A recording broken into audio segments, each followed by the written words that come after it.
So there is a difference in opinion regarding the words Rasul and Nabi. Ahmadis believe that the words mean one in the same thing, whereas a majority of Muslims believe that Rasul and Nabi mean different things. And this is actually really important because there is actually a debate about the terms in which Jesus alayhi salam is promised to return. Will he only be a Rasul? Will he only be a Nabi? Or will he be both? So this is actually really important. In a nutshell, a majority of non-Ahmadis believe that Rasul is a law-bearing prophet and a Nabi is an ordinary prophet, whereas Ahmadis believe that the Rasul and the Nabi denote to the same thing. Both are messengers. Among them are some who are obviously law-bearing, and among them are some who are not law-bearing. Now let's see what the Holy Qur'an says about the words Nabi and Rasul. How has Allah Almighty used these words? Can we see any sort of clues that might indicate whether or not they are one and the same thing? We can see, for example, in the Holy Qur'an that Prophet Moses alayhi salam, who was a law-bearing prophet, was called Rasul and Nabi, i.e. he was called a prophet and a messenger. That's well and clear. But we can also see that Prophet Ismail alayhi salam, or Ismail alayhi salam in Arabic, was also called Rasul and Nabiyan. And we know that Hazrat Ismail alayhi salam was not a law-bearing prophet. So why was he called a prophet and a messenger?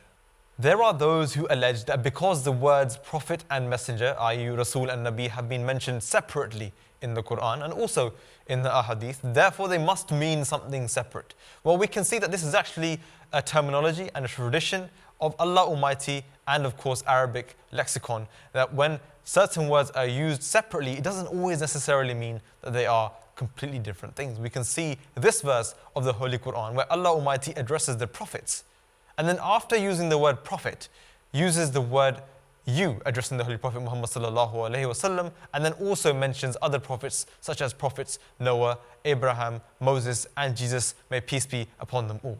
Now, why did God Almighty need to mention their names separately after having used the brackets of prophets in the first place? Does that mean that they are different to prophets? They are separate category to prophets? Of course not. This is just a way that Allah Almighty has used this explanation, an example like this in the Holy Quran. So non-Ahmadis actually present a hadith in which it says that among the 124,000 prophets, only 313 or so were messengers.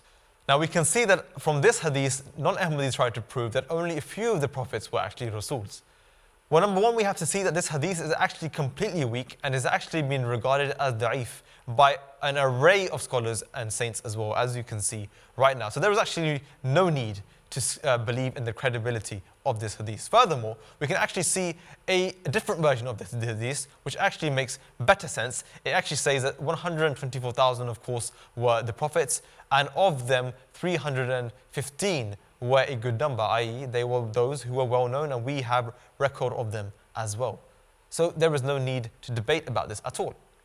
We can actually more importantly see, of course this question is relevant with Jesus alayhi salam, about whether he will be a Nabi or a Rasul or both. We can actually see in the narrations of the Holy Prophet Muhammad sallallahu alaihi wasallam that time and time again, the coming Messiah, Jesus alayhi salam, has been called not only a Rasul, but also has been called a Nabi as well. We can see that Jesus alayhi salam was also called a Rasulan ila Bani Israel in the Holy Quran as well. So there is no matter left to debate at all after this.